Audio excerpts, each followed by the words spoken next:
Dirt Under Snow, the film, A Confession. The air in the darkened cinema was thick with anticipation. The soft hum of the projector was a familiar lullaby, yet tonight it felt like a ticking clock. Edgar sat in the fifth row, seat C, a place I had chosen for its perfect vantage point, not too close, not too far. My heart hammered against my ribs, a frantic drumbeat against the silence of the room. This was it. The premiere of my film, Dirt Under Snow. 2 years of relentless work, an obsession born from a fleeting, almost prophetic dream. The opening credits rolled, a swirl of abstract imagery accompanying the haunting soundtrack. I felt a surge of familiar pride, a warmth spreading through my chest. This was my vision finally brought to life. But beneath that triumph, a cold tendril of anxiety snaked its way into my gut. My film, it wasn't just a story. It was too real. Every chilling detail, every whispered fear, every shadow in the abandoned house, they were all there, woven into the fabric of the narrative. Where did they come from? My subconscious, I always told myself. A fertile imagination. The first act unfolded, the audience completely captivated. I could feel their collective breath held, their gasps echoing in the silent theater during particularly tense scenes. They shivered at the portrayal of the abandoned town, Briarwood, a ghost of a place I'd stumbled upon years ago, a place that felt like a missing piece of my soul. They recoiled at the brutal realism of the crime, a murder depicted with chilling accuracy. I saw faces illuminated by the screen's glow, wide eyes reflecting terror, mouths agape in shock, some even wiping away tears. My film was hitting its mark. It was raw, unsettling, and undeniably powerful. The final credits rolled, lingering on the screen as the haunting melody faded. Then silence. A profound, almost reverent silence before the dam broke. A wave of applause erupted, thundering through the hall, a standing ovation that shook the very foundations of the building. People were cheering, crying, rushing forward. My colleagues, my cast, my crew, they enveloped me in congratulatory hugs. Genius, Edgar. A masterpiece. Hauntingly real. The words swirled around me, a dizzying symphony of success. But the celebration was short-lived. Just as I was about to step out into the after-party, 2 figures emerged from the throng. They were men in dark, impeccably tailored suits, their faces grim and devoid of emotion. They moved with an unsettling efficiency, cutting through the jubilant crowd as if it were water. My elation curdled into a cold dread. An instinct, sharp and undeniable, told me this wasn't about a critique or a fan club. One of them, a tall, imposing man with eyes like chipped ice, stepped forward. His voice was a low rumble, cutting through the lingering buzz of excitement. Mr. Edgar, we need to talk to you about your film. The words hung in the air, heavy and foreboding. My heart, which had just soared, plummeted. My carefully constructed world began to tilt on its axis. The interrogation room was a sterile white box, cold and unwelcoming. Every tick of the clock echoed like a hammer blow. My mind, however, was miles away, transported back to the chaotic, vibrant sanctuary of my studio. It was a space that always reflected the state of my mind. Usually a creative whirlwind, but now, a storm of unsettling questions. I remembered the early days of Dirt Under Snow. The concept had been born from a vague, recurring dream of a forgotten town, a pervasive sense of dread. I hadn't meticulously planned every detail. Instead, I'd immerse myself in old newspaper archives, poring over forgotten local histories, crime reports, anything that spoke of darkness lurking beneath a placid surface. My desk was a battlefield of crumpled notes, highlighted articles, and hastily sketched diagrams. Sometimes I'd find myself staring blankly at the wall, and then a detail would simply come to me, a specific shade of wallpaper, the creak of a particular floorboard, the exact scent of damp earth and decay. It felt less like creation and more like retrieval, as if I was simply unearthing memories that weren't my own. I'd sit for hours, pen in hand, the glow of my laptop screen casting a pale light on my face. The words would flow, sometimes so fast that my hand couldn't keep up. It was an almost trance-like state, a bizarre fusion of intuition and discovery. I'd write about the forgotten girl Olivia Grayson, her mysterious disappearance, the chilling silence that enveloped the town of Briarwood. I'd describe the terror in precise, visceral detail, a level of accuracy that often startled even me. I used to tell myself it was the mark of a true artist, an innate ability to tap into universal fears. A genius, perhaps, capable of weaving fiction so potent it felt real. But as the script progressed, a nagging unease began to gnaw at me. Some of the details were too specific, too uncanny. A particular type of rose on the wallpaper in the victim's house. The exact spot where a child's toy was found. A peculiar, almost ritualistic arrangement of objects. These weren't details I'd read in any public record. I'd simply known them. They'd appeared on the page as if dictated by some unseen hand. My initial excitement morphed into a subtle paranoia. Was my imagination truly that vivid, or was something else at play? The more I wrote, the more the line between my creative world and reality blurred. I'd wake up in a cold sweat, convinced I'd lived through the scenes I'd just written. The faces of my characters, especially the victim Olivia, felt disturbingly familiar, as if I'd known them in another life. The film became an extension of my subconscious, a terrifyingly accurate echo of something I couldn't quite grasp. I told myself it was artistic immersion, a testament to the power of my craft. But deep down, a colder, more unsettling truth began to whisper. What if this wasn't just imagination? What if it was memory? The door creaked open, breaking the suffocating silence of the interrogation room. I instinctively flinched, my eyes, heavy from lack of sleep and the weight of dread, snapped towards the sound. My heart hammered a frantic rhythm against my ribs. I had been sitting there for hours, the sterile white walls pressing in, the metallic tang of fear clinging to the air. Every fiber of my being screamed for escape, but there was nowhere to go. Then she walked in. Detective Claire. She was an absolute vision, a striking contrast to the bleakness of the room. Her presence alone commanded attention. She moved with an elegant, almost fluid grace, her long, dark, meticulously groomed hair flowing over her shoulders, framing a face of exquisite, refined beauty. High cheekbones, full, perfectly sculpted lips and eyes. Those eyes were something else. Deep gray blue, they held an almost supernatural perceptiveness, a chilling intelligence that seemed to pierce right through me. She wore a perfectly tailored dark blue pantsuit, a choice that spoke of professionalism and power. The cut of the blazer subtly accentuated her generous and beautiful figure, drawing the eye without being overtly provocative. She wasn't just beautiful, she was formidable. She took the seat opposite me, her movements precise and deliberate. Her gaze, steady and unwavering, locked onto mine. It was a look that didn't accuse but rather observed, analyzed, dissected. I felt completely exposed under her scrutiny, as if she could see every tremor of fear, every fragmented thought. She didn't speak immediately, letting the silence stretch, amplifying the tension to an almost unbearable degree. Finally, she broke the silence, her voice calm, clear and resonant, yet devoid of any warmth. "Mr. Edgar," she began, her tone professional, almost detached. "Your film? Dirt Under Snow. It's quite remarkable." She paused, her eyes never leaving mine. "Remarkably accurate." Then, with a slow, deliberate movement, she pushed a file across the table towards me. It was a thick, old-fashioned manila folder, bulging with documents and photographs. My gaze fell upon the top photo, a grainy black-and-white image of a quaint, old-fashioned house. A cold shiver ran down my spine. Was the house. The one from my film. The one in Briarwood. My breath hitched in my throat. "Specifically," Claire continued, her voice maintaining its calm, unnerving cadence, "the detail about the wild roses on the wallpaper in the victim's bedroom. And the very precise description of the torn piece near the baseboard." She leaned forward slightly, her captivating gaze still fixed on me. "And the smell. The smell of damp earth and decay, mixed with a faint hint of something sweet, like dying flowers. You described it perfectly, Mr. Edgar.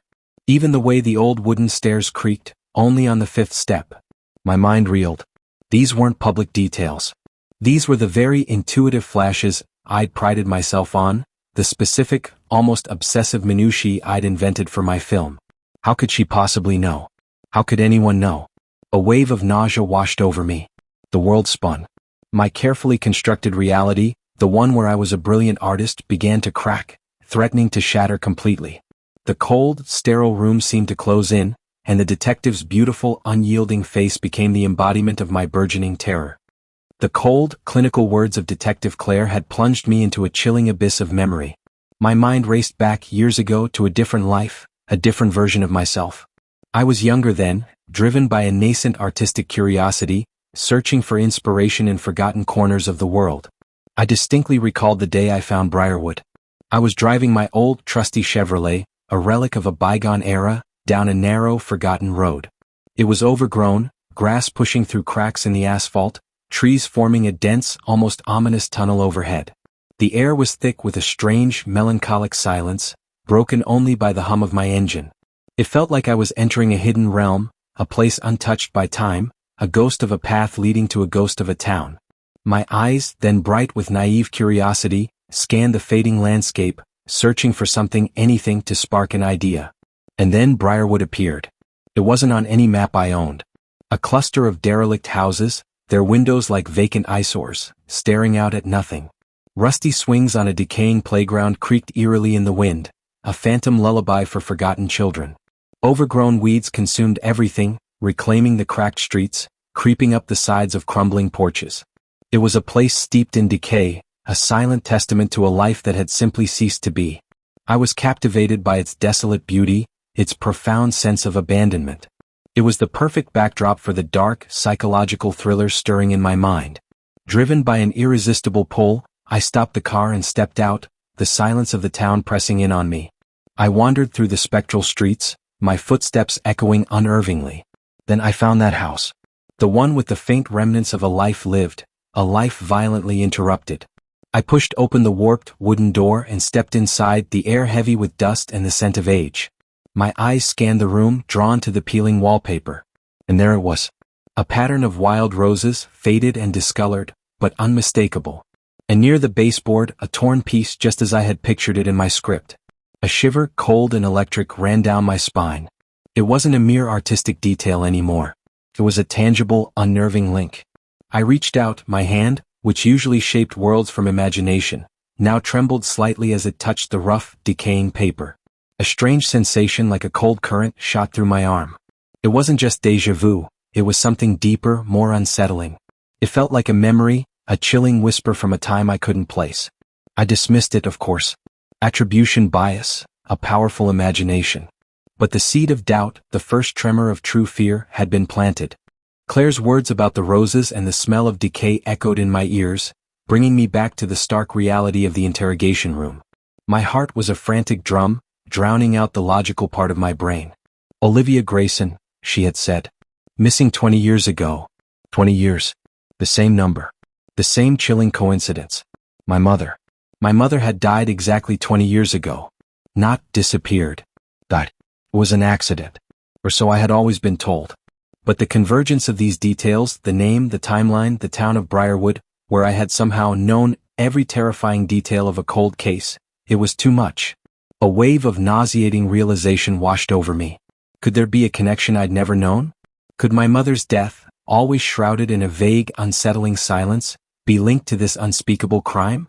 The interrogator's chair felt like an electric hot seat. I needed answers. I needed to know the truth about Briarwood, about Olivia, about my mother. I had to go back. Back to where it all began, to the source of my inspiration. The moment I was released, I drove directly to my childhood home, a place that now felt strangely alien, imbued with unspoken secrets. I headed straight for the attic, a forgotten space filled with the detritus of a lifetime. Dust motes danced in the sparse beams of sunlight filtering through the grimy windows, creating an ethereal, almost haunting glow. Old cardboard boxes were stacked high, silent tombs of forgotten memories. My handsome face, usually a mask of artistic composure, was now etched with a desperate resolve. I would find the truth.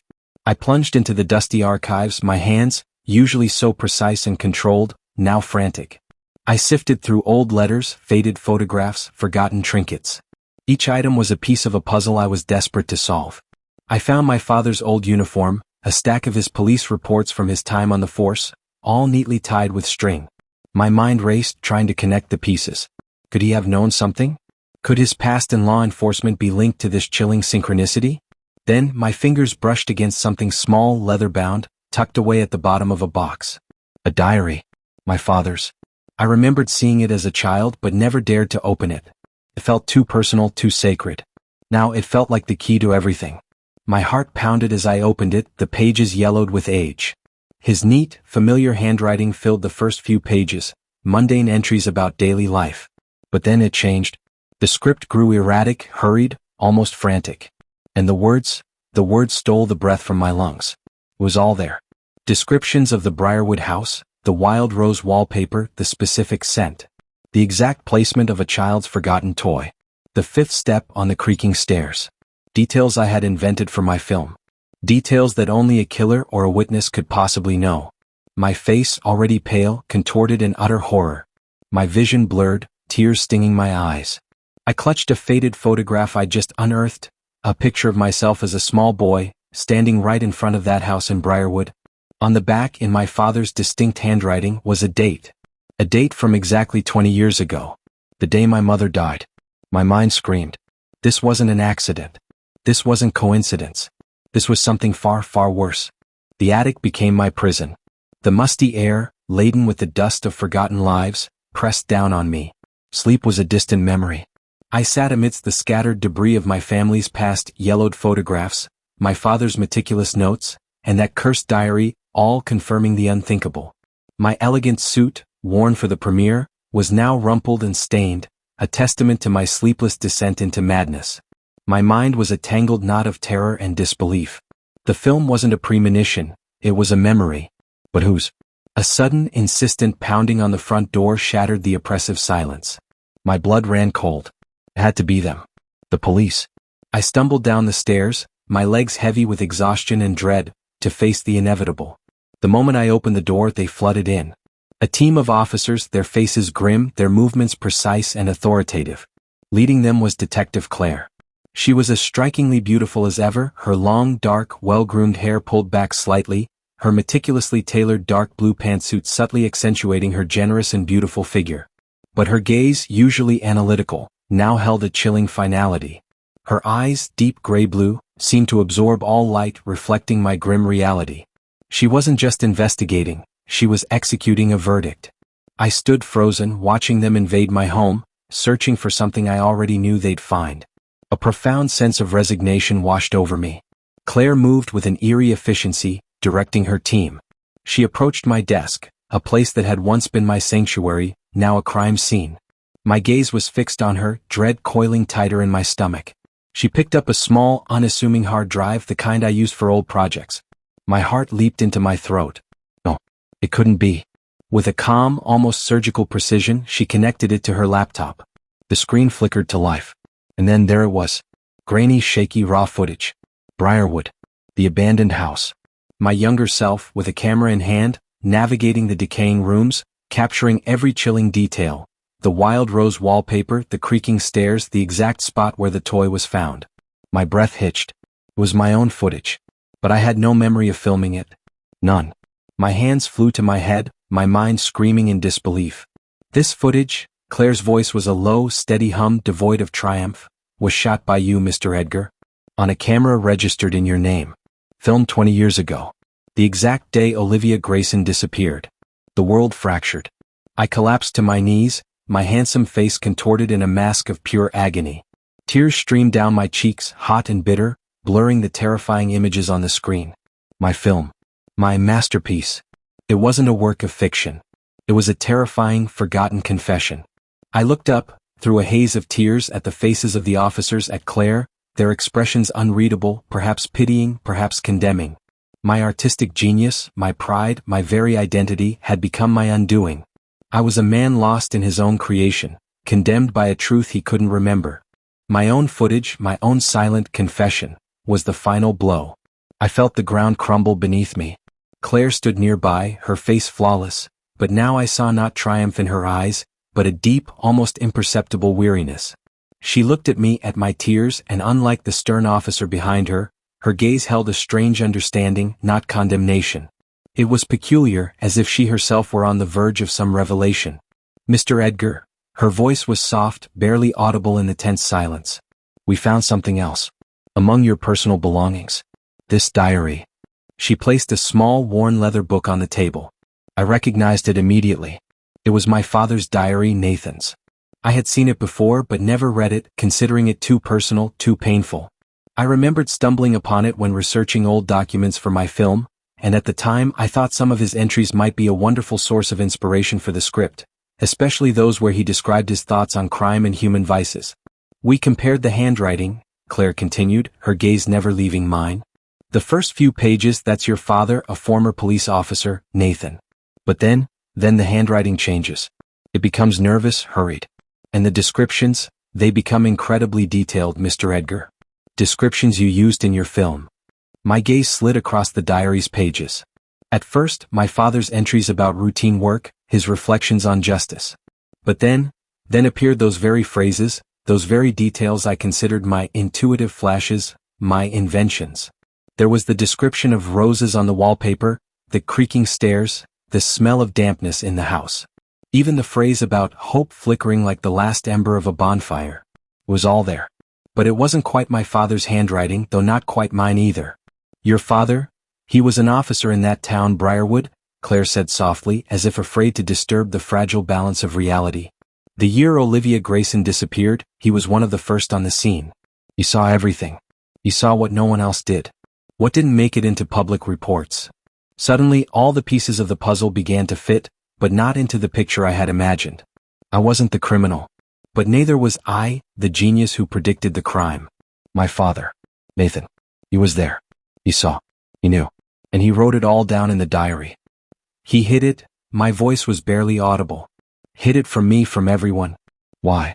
Claire sighed, her beautiful face dimming, as if for a moment she shed her professional mask. He was trying to protect you, Mr. Edgar. After your mother's death, he was broken. He saw the crime. Perhaps he even saw the perpetrator, but he didn't have enough evidence. He was afraid that you, a child, could be drawn into this story. He didn't want you to know. The entries you found were his memories, his pain, his attempt to comprehend what happened. Perhaps it was his own cry for help, for forgiveness, for regret that he couldn't do anything then. He couldn't find the real killer, and that guilt was eating him alive. I picked up the diary. My father's words, written in hurried, almost illegible handwriting, now seemed not just a source of inspiration, but a testament. His pain had become my genius. His hidden truth had become my confession.